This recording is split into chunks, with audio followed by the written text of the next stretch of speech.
السلام علیکم ورحمۃ اللہ وبرکاتہ۔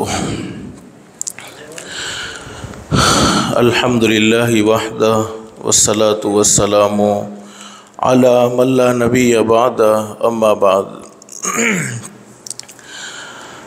اللہ کا ہم سب پر بہت بڑا احسان اور بہت بڑا کرم ہے کہ اللہ نے ہم سب کو جمعہ کے مبارک دن میں تھوڑی دیر کے لیے اپنے گھر میں یعنی مسجد میں جمع فرمایا۔ دعا کرو اللہ ہم سب کے جمع ہونے کو قبول فرمائے۔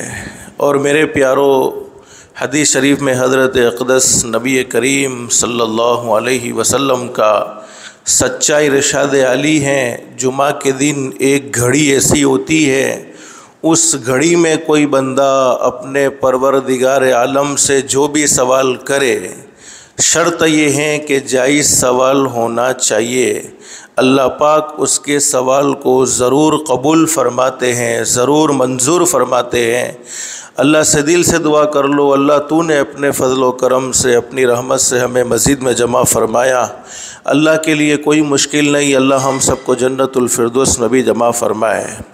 میرے پیارو، آج ہمارے درمیان میں ہمارے مہمان خصوصی حضرت مولانا مفتی محمد رفیق صاحب وسنگر والے، جو بھروچ ضلع کا ایک بہت بڑا مدرسہ بلکہ انکلیشور کے قریب کرمالی، وہاں بڑے دارالعلوم کے استاد بھی ہیں، استاد حدیث بھی ہے، اور بڑی جامع مسجد کے ماشاءاللہ امام و خطیب بھی ہے، وہ ہمارے درمیان میں تشریف فرما ہے، تو ان کی زبان سے ہم کچھ باتیں سنیں گے انشاءاللہ۔ لیکن دل میں ایک نیت اور ایک ارادہ کر کے بیٹھے، جتنی بھی باتیں ہم سنیں گے عمل کی نیت سے سنیں گے، کہو انشاءاللہ۔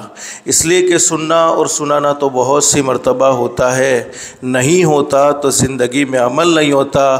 اصل زندگی سنورتی ہے، زندگی بنتی ہے، عمل سے بنتی ہے۔ اللہ ہم سب کو عمل کی توفیق نصیب فرمائے۔ حضرت مفتی صاحب تشریف لے آئے۔ الحمدللہ نحمده ونستعینه ونستغفره ونؤمن به ونتوکل علیہ ونعوذ باللہ من شرور انفسنا ومن سیئات اعمالنا، من یهد اللہ فلا مضل له ومن یضللہ فلا ہادی له، ونشهد ان لا الہ الا اللہ وحدہ لا شریک له، ونشهد ان سیدنا ومولانا محمدا عبدہ ورسولہ صلی اللہ علیہ وعلا آلہ واصحابہ وازواجہ وذریاتہ واہل بیتہ اجمعین، وبارک وسلم تسلیما کثیرا کثیرا۔ اللہم صل علی محمد وعلا آل محمد کما صلیت علی ابراہیم وعلا آل ابراہیم انک حمید مجید۔ اللہم بارک علی محمد وعلا آل محمد کما بارکت علی ابراہیم وعلا آل ابراہیم انک حمید مجید۔ اما بعد فاعوذ باللہ من الشیطان الرجیم، بسم اللہ الرحمن الرحیم۔ ان الذین آمنوا وعملوا الصالحات لهم اجر غیر ممنون، وقال تعالی فاستقم كما أمرت ومن تاب معك ولا تطغوا، وقال تعالى وما خلقت الجن والإنس إلا ليعبدون، صدق الله العظيم۔ وقال النبي صلى الله عليه وسلم إن الله يحب العبد التقي الغني الخفي، أو كما قال صلى الله تعالى عليه وسلم، رواه مسلم۔ واجب التکریم علماء کرام، بزرگان محترم، عزیز نوجوان بھائیوں، دوستو، پہلی مرتبہ آپ کے سامنے حاضری ہوئی ہے۔ یہاں کا ماحول کیا ہے، کیا ضرورتیں ہیں، وہ بس اللہ کی طرف سے جو سمجھ میں آئے گا وہ آپ کے سامنے بیان کیا جائے گا۔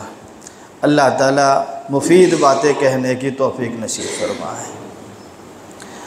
اصل یہی ہے کہ جہاں جیسی ضرورت ہو ویسی بات ہونی چاہیے۔ کتابوں میں آتا ہے علم بلاغت ایک بہت بڑا علم ہے، اس میں بلیغ علم کی تعریف، بلیغ کلام کی تعریف اس کو کہا جاتا ہے کہ جو موقع کے مناسب بات کہی جائے، اس کو کہا جاتا ہے بہترین بات کہی جاتی ہے۔ اور حضرت مولانا الیاس صاحب رحمۃ اللہ علیہ سبھی حضرات جانتے ہیں، دعوت و تبلیغ کے میدان میں ان کی بہت زیادہ قربانی لگی ہے۔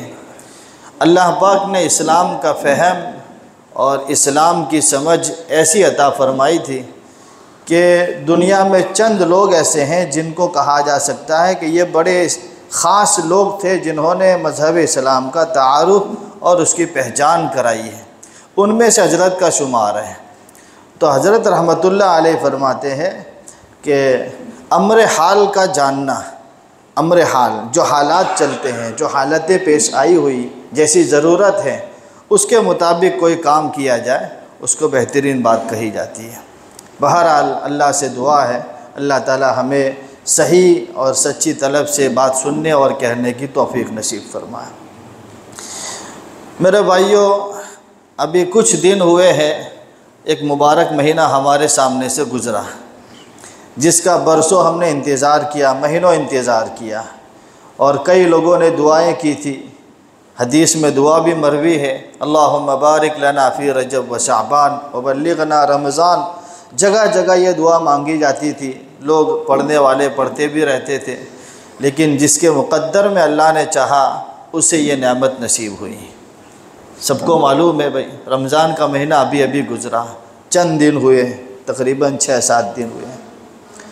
وہ ہم نے کیسا گزارا اور کیسی حالت میں ہم نے اعمال کیے ہیں وہ اللہ ہی بہتر جانتا ہے، ہم جانتے ہیں۔ لیکن یہ صرف اعمال کرنے کا ایک ہی مہینہ نہیں تھا، اعمال کرنے کے لیے پوری زندگی تھی۔ یہ سیزن کا مہینہ کہلاتا ہے۔ جو مہینہ گزرا، جیسے ہم سب تاجر ہے، بزنس مین ہے، رات دن ہمارا کاروبار ہوتا ہے، تو ہم کچھ مخصوص مہینے کی اور خاص دنوں کے انتظار میں رہتے ہیں کہ بھئی یہ تہوار آئے گا یا پھر یہ مقام آئے گا، یہ چانس، یہ موقع آئے گا تو ہم اتنے سے زیادہ کما سکتے ہیں، تو اس میں ہم دوڑ دھوپ کر کے زیادہ محنت کر لیتے ہیں۔ پھر اس کے بعد چھٹی نہیں ہوتی، اس کے بعد بھی ہمارا دھندا تو چلتا ہی رہتا ہے، کاروبار چلتا ہی رہتا ہے۔ تو رمضان کا مہینہ یہ سیزن کا مہینہ ضرور تھا، اعمال کا مہینہ ضرور تھا، لیکن یہ ایک ہی مہینہ نہیں ہے، یہ تو ہمارے اندر پاور پیدا کرنے کا مہینہ تھا، ہمیں شوق دلانے کے لیے، ہمارے اندر طلب اور آخرت کا دھیان پیدا کرانے کے لیے اللہ پاک یہ موقع نصیب کیا تھا۔ لیکن اس کے گزرنے کے بعد ایسا نہیں ہے کہ اس کی چھٹی ہو جاتی ہے، اعمال کی چھٹی ہو جاتی ہے، اعمال تو لگاتار ہمیں کرنے ہی کرنے۔ تو اللہ نے مختصر زندگی دی اور مختصر زندگی میں ایسے موقع دیے، تو پھر ہمارا لیول پچھلی امتوں کے لیول کے برابر آ سکتا ہے۔ حضرت نبی پاک صلی اللہ علیہ وسلم کو بھی اس بات کا افسوس تھا اور اس بات کا غم تھا کہ میری امت کی عمر 60 سے 70 سال کی عمر ہوگی، ایک ایوریج۔ اور حدیث میں ہے اعمار امتی بین 60 و 70، کہ میری امت کی عمر 60 سے 70 سال کی عمر ہوگی۔ پچھلی امتیں جو گزری ہے ان کے 1000 سال، 900 سال، 800 سال، اتنی زندگی ان کو ملا کرتی تھی۔ اب ظاہر سی بات ہے، اس امت کے اعمال، اس امت کے لوگوں کے اعمال اور پچھلی امتوں کے لوگوں کے اعمال کا کمپیریزن کیا جائے تو اس امت کا کچھ بھی نہیں آ سکتا ہے، کچھ بھی نہیں آ سکتا ہے۔ تو اللہ پاک نے مہربانی فرما کر یہ مہینہ ہمیں نصیب کیا، پھر اس مہینے میں راتیں ہمیں نصیب کی کہ طاق راتوں میں عبادت کی جائے، پھر 27ویں شب ہے، شب قدر ہے، اس طریقے سے ایسے مختلف موقع دے کر ہم کو کئی سالوں کی عبادت سے اللہ پاک نوازنا چاہتا تھا، ثواب دینا چاہتا تھا، تو یہ موقع ہمیں دیے۔ لیکن اس کے جانے کے بعد ہم کو اعمال چھوڑنے نہیں ہے، اعمال تو ہمیں کرنے ہی کرنے ہیں۔ مختصر زندگی اللہ نے دی ہے، جو کچھ یہاں ہم کرتے ہیں اس میں سے کیا چیز ہمارے ساتھ آتی ہے ہم سب دیکھتے ہیں۔ رات دن کسی کے مرنے کا اعلان سنا، کسی کو دفن کرنے کے لیے گئے، قبر میں اس کو اتارا، اپنی آنکھوں سے دیکھا کہ کیا رکھا ہے اس کے ساتھ ہم نے، کچھ بھی نہیں ہے، وہی وائٹ سفید کپڑے اس کو پہنا دیے، ایون اس کے انتقال کے بعد اس کا جیب بھی خالی کر دیا جاتا ہے کہ کچھ بھی نہیں جانا چاہیے، ساری چیزیں یہاں رکھ کے جائیں۔ یہ تو ہم اپنی آنکھوں سے دیکھ رہے ہیں، تو پھر کیا لے کے جانا ہے؟ یہ اعمال ہی ہمارے ساتھ آئیں گے۔ بہت مختصر زندگی اللہ نے دی ہے۔ سمجھانے والوں نے یہاں تک سمجھایا کہ جس طریقے سے اذان ہوتی ہے اس کے بعد تکبیر ہوتی ہے، اور مؤذن کے تکبیر کہنے کے بعد امام اللہ اکبر کہتا ہے، اتنا فاصلہ یہ زندگی کی مقدار ہے۔ بات سمجھ رہے ہیں؟ ہماری اذان ہو چکی ہے، ہماری اقامت بھی ہو چکی ہے، ایک کان میں ہم پیدا ہوئے تو اذان پڑھ کے بتا دی، اور دوسرے کان میں اقامت ہماری ہو چکی ہے۔ اب کیا باقی رہا؟ نماز باقی رہی۔ تو ایک اقامت کہنے کے بعد جب امام اللہ اکبر کہتا ہے تو چند منٹ کا، چند سیکنڈوں کا فاصلہ رہتا ہے، بس یہی ہماری زندگی کا خلاصہ ہے۔ اتنا سمجھ میں آ جاوے تو بہت کچھ سمجھ میں آ گیا۔ اور حدیث پاک میں نبی پاک صلی اللہ علیہ وسلم سمجھاتے ہیں، صحیح مسلم کی روایت میں آتا ہے، آپ فرماتے ہیں مَد دنیا فی الآخرہ، آخرت اور دنیا کا کمپیریزن کیا جائے تو دنیا کتنی حقیر سی معلوم ہوتی ہے، کتنی نارمل معلوم ہوتی ہے۔ آپ نے اس مثال کو حدیث میں بیان کر کے سمجھایا ہے کہ تم میں سے جو بندہ سمندر میں اپنی انگلی ڈالے پھر اس کو باہر نکالے تو انگلی پر کتنا پانی لگا ہوا ہے، یہ پانی بہت نارمل ہے، یہ دنیا ہے۔ سمندر کا پانی یہ آخرت ہے۔ مَد دنیا فی الآخرہ الا مثل ما یجعل احدکم اصبعہ فی الیم فلینظر ماذا یرجع۔ اپنے انگلی ڈال کے دیکھو، جو تمہاری انگلی پر پانی آئے گا دنیا ہے، اور سمندر کا پانی یہ آخرت ہے۔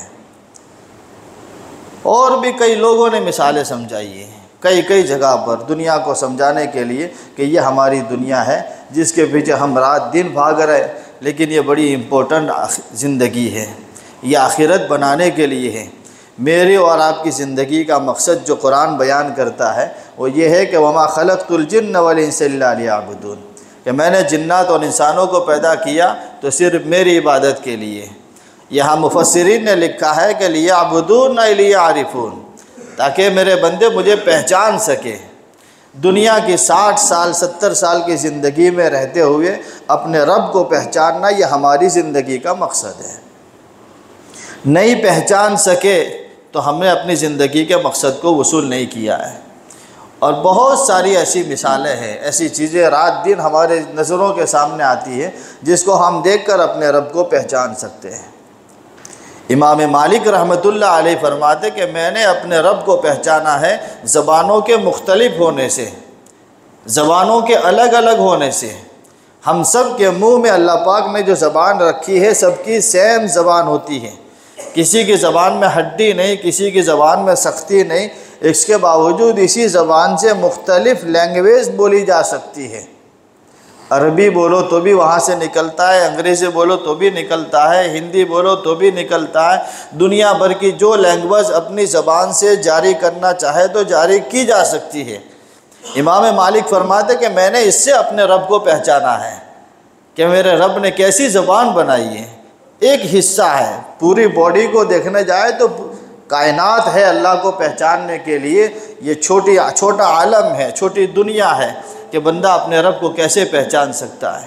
لیکن خالص زبان کی مثال لے لی جائے تو امام مالک رحمۃ اللہ علیہ بڑے درجے کے امام ہے، وہ کہتے ہیں کہ میں نے اس سے اپنے رب کو پہچانا ہے۔ امام احمد بن حنبل رحمۃ اللہ علیہ فرماتے ہیں میں نے ایک محل دیکھا، باہر سے سفید کلر کا ہے، اندر سے گولڈن کلر ہے، کوئی دروازہ نہیں، کوئی کھڑکی نہیں، اور میں دیکھ رہا ہوں کہ اس میں ایک مخلوق کو پالا جا رہا ہے، ایک مخلوق کو اس میں تخلیق کی جا رہی، بنائی جا رہی ہے، اور جب وقت آتا ہے تو مخلوق اپنے آپ باہر نکل جاتی ہے اس محل سے۔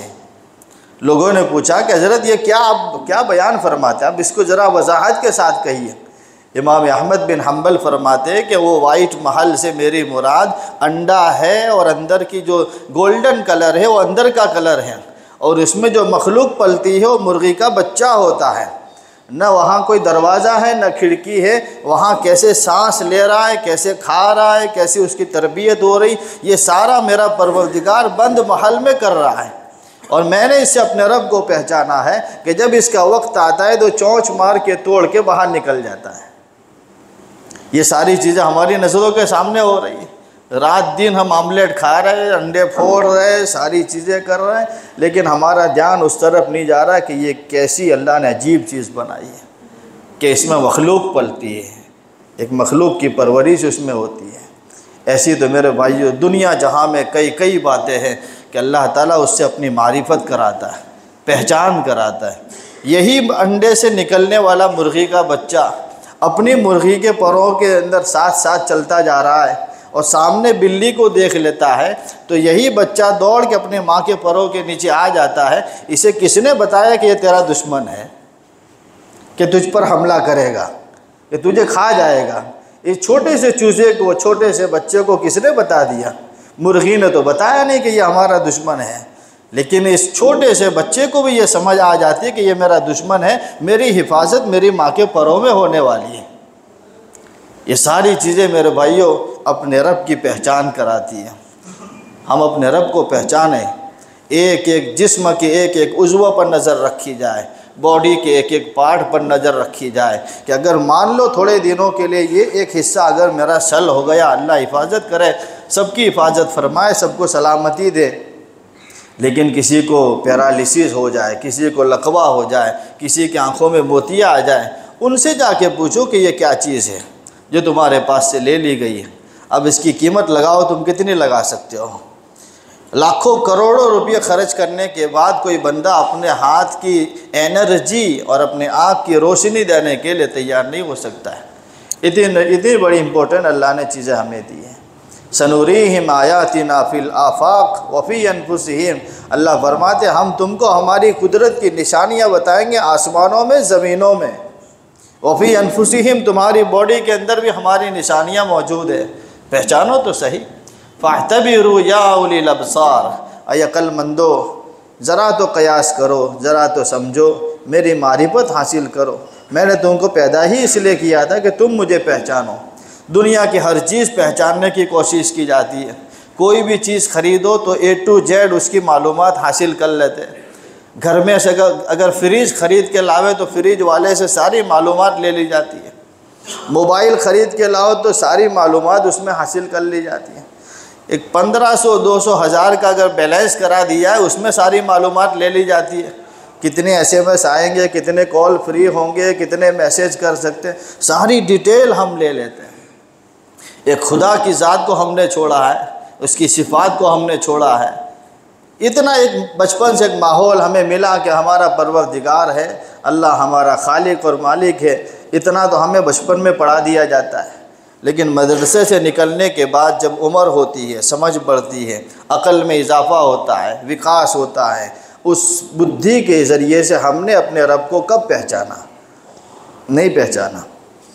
اس کی کوشش ہونی چاہیے کہ اپنے رب کو ہم پہچانیں، وہ بڑا پہچاننے والا ہے، ہمارے اعمال پر اس کی پوری نظر ہے۔ حضرت علی رضی اللہ تعالیٰ عنہ فرماتے ہیں عرفت ربی بفسد العزائم، میں نے اپنے رب کو پہچانا ہے ارادوں کے ٹوٹ جانے سے۔ کوئی میں نے پلان بنایا، کوئی میں نے ارادہ کیا کہ میں صبح 8 بجے نکل کے وہاں جاؤں گا، یہاں سے مجھے اتنا فائدہ لینا ہے، اتنا کاروبار کرنا ہے، یہ چیزیں مجھے حاصل ہونے والی، اور صبح اٹھتا ہے تو اس سے کوئی کام ہو نہیں سکتا، ایسی پوزیشن میں آ جاتا ہے۔ باڈی میں کوئی درد ہو رہا ہے، سر دکھنے آ گیا، بخار چڑھ گیا، کچھ بھی ہو گیا، سارا پلان چوپٹ ہو جاتا ہے۔ حضرت علی رضی اللہ عنہ فرماتے عرفت ربی بفسد العزائم، کہ میں نے اپنے رب کو پہچانا ہے ارادوں کے ٹوٹ جانے سے۔ میں ارادہ کچھ کرتا ہوں، میرا پروردگار کچھ اور ارادہ کرتا ہے، اور ارادہ اسی کا پورا ہوتا ہے۔ میں تو کمزور ہوں، میں نے اپنے رب کو اس سے پہچانا ہے، اور وہ اتنی بڑی پہچان رکھنے والا ہے کہ ہمارے ایک ایک عمل کو اس کی نظر میں رکھا گیا ہے۔ ہم عمل کرنے کے لیے دنیا میں پیدا ہوئے، ایک مختصر زندگی دی، اس میں اپنے رب کی پہچان حاصل کریں، اعمال کریں، اور اعمال اچھے انداز سے اعمال کیے جائے جو اللہ کو پسند آئے اس طریقے سے۔ اگر اعمال میں ریاکاری ہے، جیسے یہ رمضان کے مہینے میں جتنے اعمال ہوئے، ہمارے بزرگان دین کے کتابوں میں لکھا ہے، سوانے میں آتا ہے کہ وہ 6 مہینے تک تو اپنے رمضان کے اعمال قبول کرانے کے لیے دعا کرتے تھے، اور 6 مہینے سے رمضان ملنے کی دعا کرتے تھے، یا اللہ ہمیں رمضان نصیب ہو جائے۔ تو 6 مہینے پہلے سے بزرگوں کی کتاب سوانے میں لکھا ہے کہ وہ اتنا انتظار کرتے تھے، اور پورا ہونے کے بعد پھر قبولیت کی دعائیں کرتے تھے۔ اتنا سارا اہتمام اگر ہم سے تو نہیں ہو سکتا ہے، لیکن جو کیا ہے اس کو باقی رکھنے اتنا تو اہتمام کر سکتے ہیں۔ اللہ نے اعمال کا اثر رکھا ہے کسی نے رمضان پورے روزے رکھے ہیں تو جو اس کا اثر ہے زندگی میں پرہیزگاری آئے گی تو آئے گی، اس کا اثر ضرور ہے۔ زکوٰۃ دینے سے بندے کے دل میں پاکی آتی ہے، اس کا مال پاک ہو جاتا ہے، ارادوں میں دل میں پاکی پیدا ہوتی ہے، لالچ، حرص، بخل، یہ ساری چیزوں سے بندے کا دل پاک ہو جاتا ہے۔ یہ ہوتا ضرور ہے، نبی کی زبان سے نکلی ہوئی بات ہے، اس میں کوئی جھوٹ بات نہیں ہو سکتی ہے، کیونکہ نبی جو بولتے ہیں وہ اللہ کی طرف سے بولتے ہیں۔ لیکن اس کی جو خاصیت ہے، جو اثر ہے، وہ دھیرے دھیرے کام کرتا ہے۔ مثال کے طور پر چھوٹا سا بچہ ہے، پیدائش ہوئی، 3-4 مہینے ہوئے، اب اس کو ماں باپ کھلا رہے، کبھی پانی پلا رہے، دودھ پلا رہے، بسکٹ کھلا رہے، تو کوئی 1 مہینے میں اس کی بڑھوتری نظر نہیں آتی ہے کہ بچے میں خون بڑھ رہا ہے، کہ بچے کے ہائٹ باڈی میں اضافہ ہو رہا ہے، کچھ ہمیں دکھتا نہیں ہے، لیکن ہوتا ضرور ہے۔ کوئی باہر سے آ کر یہ کہ تمہارو چھوکرو موٹو دے گی، تو ہمیں خوشی ہوتی ہے کہ واہ بھائی بچے میں کچھ تو ہماری محنت کا اثر دکھ رہا ہے۔ ایسے اللہ پاک نے جو اعمال ہمیں دیے ہیں ان سارے اعمال کا اثر ضرور ہوتا ہے، لیکن یہ ہے کہ اس اثر کو باقی رکھنے کی کوشش ہونی چاہیے، اس اثر کو باقی رکھنے کی ٹرائی اور ہماری حفاظت کی کوشش ہونی چاہیے۔ اگر ہم نے اس کو ایسے ہی ضائع کر دیا ہے، پرہیزگاری رمضان کے مہینے میں تھوڑی بھی ہمیں نصیب ہوئی، اللہ کا ڈر ہمارے دلوں میں آیا، پھر اس کے بعد رمضان کے بعد کیسی ویسی زندگی ہماری ہو جائے، جو کرنا تھا وہ کرتے رہتے ہیں، تو وہ اثر ختم ہو جاتا ہے۔ وہ اثر اور وہ خاصیت کی حفاظت کا ذریعہ یہی ہے کہ ہم نے جو اعمال کیے تھے ان اعمال کو جاری رکھے جائیں، ورنہ وہ اپنا اثر چھوڑ دیتا ہے۔ زکوٰۃ کی خاصیت یہ ہے کہ بندہ بخل سے پاک ہوتا ہے۔ جس کسی بندے نے زکوٰۃ نکال دی ہے، یقین رکھے اللہ کی ذات پر کہ اس نے ضرور میرے مال کو پاک کر دیا ہے، اس نے ضرور میرے دل کو پاک کر دیا ہے، اتنا یقین ہونا چاہیے۔ اور کسی نے اگر بچا کے رکھی اور کوئی یہ سمجھا کہ بھائی میرا تو مال تھا، کس کو کیا معلوم کتنا تھا، میں نے تو زکوٰۃ بھی نہیں نکالی، میرا مال محفوظ رہ گیا، کم ہونے سے بچ گیا، تو یہ تو شیطانی خیال ہے۔ زکوٰۃ دینے سے مال بڑھتا ہے، یقینی بات ہے۔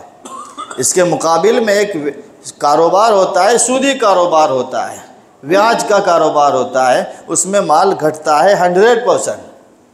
ہماری عقل اور ہماری نظر یہ کہتی ہے کہ اگر کسی کے ساتھ سودی کاروبار کیا ہے، لاکھ دیے اور لاکھ کے اوپر بھی دوسرے 10,000 روپیہ آئے، تو ہماری نظر اور ہماری عقل یہ کہے گی کہ مال بڑھ کے آیا، لیکن قرآن اور ایمان یہ کہتا ہے کہ تیرا مال گھٹتا جا رہا ہے۔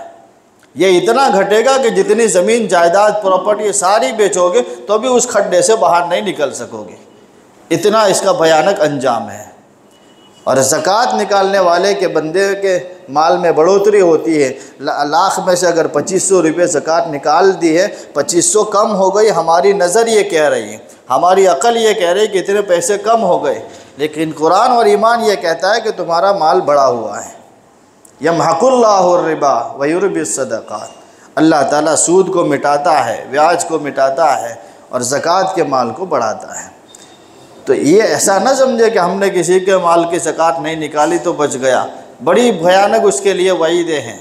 وَلَا يَحْسَبَنَّ الَّذِينَ يَبْخَلُونَ بِمَا آتَاهُمُ اللَّهُ مِنْ فَضْلِهِ هُوَ خَيْرًا لَهُمْ بَلْ هُوَ شَرٌّ لَهُمْ، جنہوں نے بخل کیا، اللہ کے دیے ہوئے مال میں سے زکوٰۃ نہیں نکالی، تو وہ یہ نہ سمجھے کہ ہمارا مال محفوظ رہ گیا، ہم نے اچھا کام کیا۔ قرآن کہتا ہے شَرٌّ لَهُمْ، یہ تو تم نے بڑا برا کام کیا ہے کہ اسی مال کو گلے کا توق بنا کر تمہاری گردن میں ڈالا جائے گا۔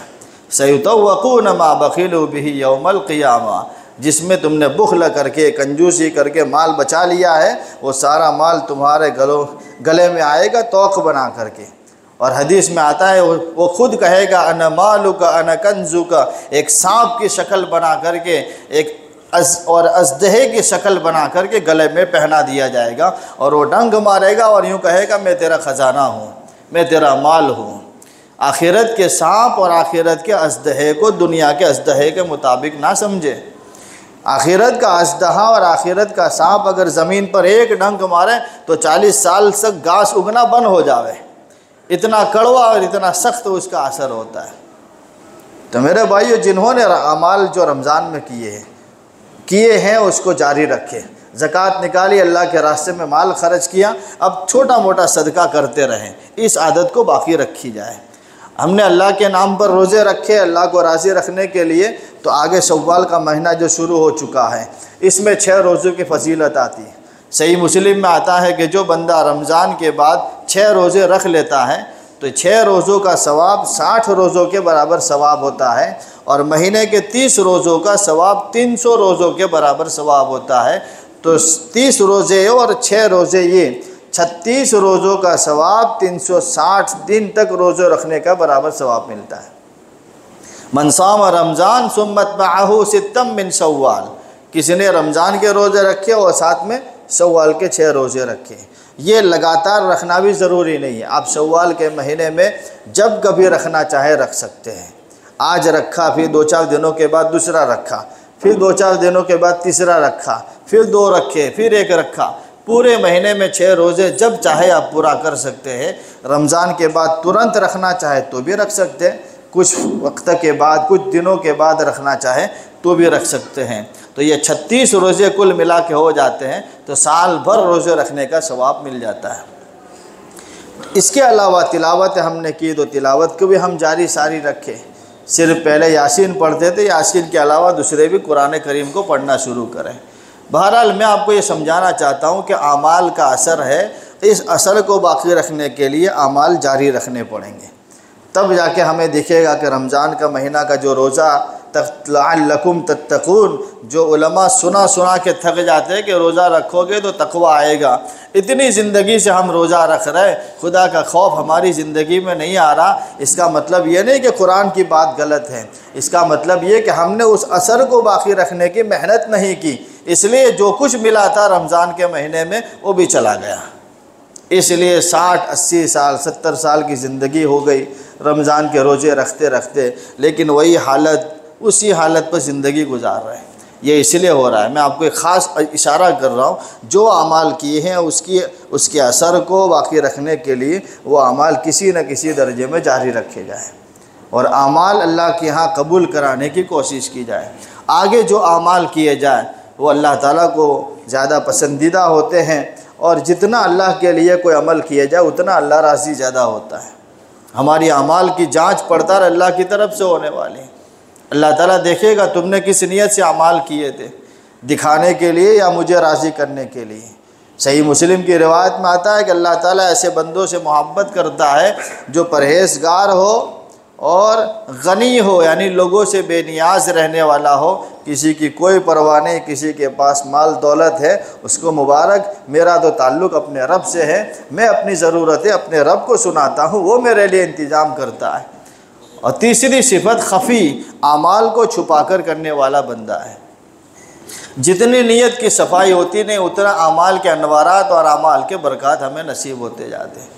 صحابہ کے درمیان یہی بات سب سے زیادہ تھی کہ اعمال کو اللہ کے لیے کیے جائے، تھوڑا بہت بھی اس میں شرک آ جاتا ہے وہ اللہ تعالیٰ اسے پسند نہیں فرماتے، بلکہ عمل میں اگر شرک پیدا ہو جاتا ہے تو قیامت کے دن اس کے ثواب سے بھی اس کو محروم کر دیا جائے گا۔ اتنی بڑی وعیدیں ہیں، اتنے بڑے صحابہ نیت کرتے تھے لیکن اگر عمل نہیں کر سکے تو بھی اللہ تعالیٰ اس کو ثواب دیتا تھا۔ غزوہ تبوک کے بارے میں آتا ہے، بڑا لمبا سفر تھا، سخت گرمی کا موسم تھا، صحابہ نبی پاک صلی اللہ علیہ وسلم کے ساتھ اس سفر میں جا رہے تھے۔ کچھ صحابہ ایسے تھے جو جا سکتے تھے لیکن ان کے پاس سواری نہیں تھی، جانے کا انتظام نہیں تھا۔ کچھ صحابہ غریب تھے جن کے پاس خرچ کرنے کے لیے کچھ تھا ہی نہیں، لیکن اندر کی نیت تھی کہ ہمیں غزوہ تبوک میں جانا ہے۔ اللہ کے سامنے مانگتے تھے، اللہ کے سامنے دعائیں کرتے تھے، لیکن ان کا انتظام نہیں ہو سکا۔ نبی پاک صلی اللہ علیہ وسلم کے پاس آئے تو آپ کے اوپر اللہ پاک نے قرآن نازل کیا، وَلَا عَلَى الَّذِينَ إِذَا أَتَوْكَ لِتَحْمِلَهُمْ قُلْتَ لَا أَجِدُ مَا أَحْمِلُكُمْ عَلَيْهِ تَوَلَّوْا وَأَعْيُنُهُمْ تَفِيضُ مِنَ الدَّمْعِ حَزَنًا أَلَّا يَجِدُوا مَا يُنْفِقُونَ، کہ میرے محبوب تمہارے پاس کچھ بندے ایسے آتے ہیں جن کے پاس سواری نہیں ہے تبوک میں آنے کے لیے، اور آپ یہ کہتے کہ میرے پاس بھی کوئی انتظام نہیں ہے، میں کیسے آپ کو سواری لا کر دوں؟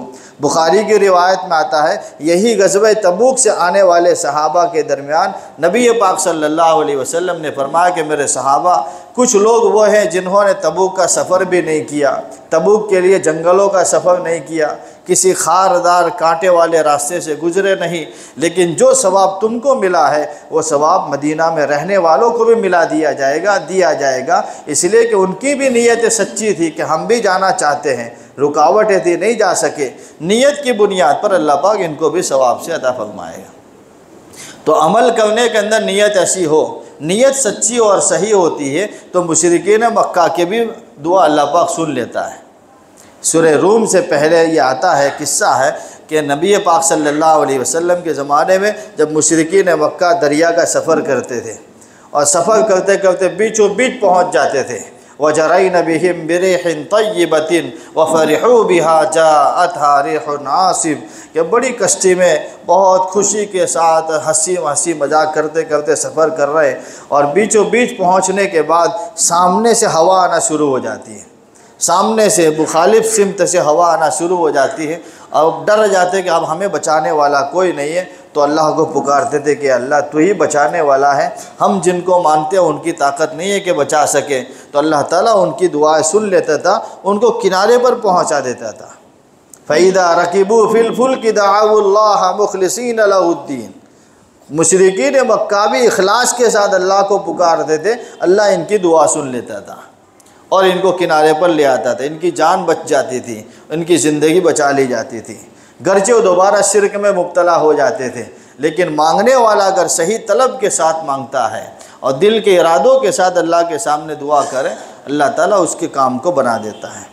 ایسے ہی اعمال میں اخلاص ہوگا، اعمال اللہ کے یہاں سے برکتیں اور رحمتوں کے دروازے کھلوانے والے ہیں۔ اسی لیے کہا جاتا ہے وَمَا خَلَقْتُ الْجِنَّ وَالْإِنسَ إِلَّا لِيَعْبُدُونَ کہ میں نے اپنے بندوں کو پیدا کیا ہے، جنات انسان کو پیدا کیا میری معرفت کے لیے، میری پہچان رکھے، مجھے جانتے ہو جائے، مجھے پہچاننے والے ہو جائے کہ میں کتنی بڑی صفاتوں کا مالک ہوں، پھر ان کے اعمال کو دیکھنے والا ہوں۔ دنیا میں کوئی کسی کے سامنے پکڑا جاوے تو ادھر ادھر کے کاغذ بتا کر اپنی جان چھڑا سکتا ہے، لیکن اللہ کے دربار میں کسی کو پکڑ لیا گیا ہے۔ روایتوں میں آتا ہے کہ من حوسب نوقش کہ جس کا قیامت کے دن حساب لیا گیا کہ تم نے یہ کام کیوں کیا ہے۔ حضرت عائشہ رضی اللہ عنہا سے نبی علیہ السلام نے فرمایا کہ عائشہ جس کو ایسا پوچھ لیا گیا کہ یہ کام تم نے کیوں کیا تھا، سمجھو پکڑ لیا گیا۔ اللہ کے یہاں کون جواب دے سکتا ہے؟ کس کی ہمت ہے اللہ کے سامنے اپنی زندگی کے سوالوں کے جواب دے سکے؟ اس لیے روایتوں میں آتا ہے کہ ایسی دعا کرنی چاہیے کہ یا اللہ بغیر حساب کتاب کے جنت کا داخلہ نصیب کر، ایسی دعا کرنی چاہیے۔ تو اللہ کو پہچان کر اعمال کیے جائے، اللہ کی طاقت، اللہ کا ڈر، یہ ساری صفتیں ہمارے دل دماغ میں ہو، پھر اعمال کیے جائے، وہ اعمال قبول ہوں گے اور اللہ کی طرف سے ہمارے لیے خیر کے دروازے کھلنے والے ہوں گے۔ تو یہ ہمیں اس کی کوشش کرنی چاہیے کہ شوال کے روزے بھی رکھ لے، جس سے ہو سکے وہ روزے رکھے۔ ضروری نہیں ہے کہ فرضیات کمپلیٹ، ایسا نہیں ہے کمپلسری نہیں، رکھیں گے تو ثواب بڑھے گا۔ 60 روزوں کا ثواب، یہ مہینے کے 30 روزوں کا ثواب، ایک کا 10 ملتا ہے اللہ کے یہاں، تو 36 کے 360 ہو جائیں گے، تو سال بھر کے روزوں کا ثواب ملے گا۔ جو اعمال ہم نے کیے ہیں اس پر ہم بریک نہ لگاوے۔ رمضان کا مہینہ آیا تھا، وہ گزر گیا، لیکن اعمال ختم نہیں ہوئے، اعمال تو ہمیں کرنے ہی کرنے ہیں۔ نبی پاک صلی اللہ علیہ وسلم کے زمانے میں جب آپ دنیا سے تشریف لے گئے اور سارے صحابہ پر غم تھا، صدمہ تھا کہ پیغمبر چلے گئے، اب ہم کیا کریں گے؟ صحابہ بڑی پریشانی میں، بڑے ٹینشن میں تھے۔ حضرت عمر رضی اللہ تعالیٰ عنہ تلوار لے کر باہر نکل گئے کہ کسی نے یوں کہا کہ محمد دنیا سے چلے گئے، اس کی گردن اڑا کے اس کا تن سے سر الگ کر دیا جائے گا۔ اس موقع پر ابو بکر صدیق رضی اللہ تعالیٰ عنہ منبر پر کھڑے ہوئے اور صحابہ کے سامنے خطبہ دیا، وَمَا مُحَمَّدٌ إِلَّا رَسُولٌ قَدْ خَلَتْ مِن قَبْلِهِ الرُّسُلُ أَفَإِن مَّاتَ أَوْ قُتِلَ انقلبتم عَلَىٰ أَعْقَابِكُمْ کہ محمد تو ایک پیغمبر تھے، ہمارے جیسے کہ انسان تھے، دنیا سے تشریف لے گئے، اب دنیا سے ان کے جانے کے بعد جو واپس ہو جائے گا، اسلام چھوڑ بیٹھے گا، اعمال چھوڑ بیٹھے گا، وہ اللہ کا نقصان نہیں کرے گا، وہ اپنا ہی نقصان کرے گا۔ اس موقع پر جو خطبہ دیا تھا، من کان یعبد محمدن فإن محمدن قد مات، کہ محمد صلی اللہ علیہ وسلم کی جو عبادت کرتا تھا وہ سمجھو وہ تو دنیا سے چلے گئے۔ من کان یعبد اللہ فإن اللہ حی لا یموت، کہ جو اللہ کی عبادت کرتا ہے یاد رکھے اللہ زندہ ہے اور کبھی ختم ہونے والا نہیں، وہ ہمیشہ ہمیش کے لیے اس کی عبادت کرنی چاہیے۔ تو اس پر ہم یہ سمجھے کہ ہم نے رمضان کے لیے اگر عبادت کی ہے تو رمضان تو چلا گیا ہے، ہم صرف رمضانی مومن نہیں ہیں، ہم ربانی مسلمان بنے۔ رمضانی مسلمان بننے کی ضرورت نہیں ہے، ہمیں تو ربانی مسلمان بننا ہے، ہمیشہ کے لیے اعمال ہے۔ فإن رمضان قد ولا وانقضى، رمضان تو آیا تھا اب یہ گزر چکا ہے۔ جیسے رمضان کا پروردگار اللہ ہے، تمام مہینوں کا پروردگار اللہ ہے، اسی اللہ کو ہم مانتے ہیں، تو اس کے لیے ہمیں عبادت کرنی ہے، ہم رمضان کے محتاج بن کے نہ رہے۔ بئس القوم لا يعرفون الا فی رمضان الا اللہ، کہ جو بڑے برے لوگ کہلاتے ہیں جو صرف رمضان میں ہی اپنے رب کو پہچانتے ہیں۔ ہم تو زندگی بھر کے لیے اللہ کے بندے ہیں، صرف رمضان کے لیے ہی نہیں ہے۔ اس لیے ہمیں چاہیے کہ ہم اللہ کے سامنے ہمیشہ کے لیے عبادت کرتے رہیں، جو اعمال کیے وہ اعمال میں ہم لگے رہیں۔ اللہ تعالیٰ عمل کی توفیق نصیب فرمائے۔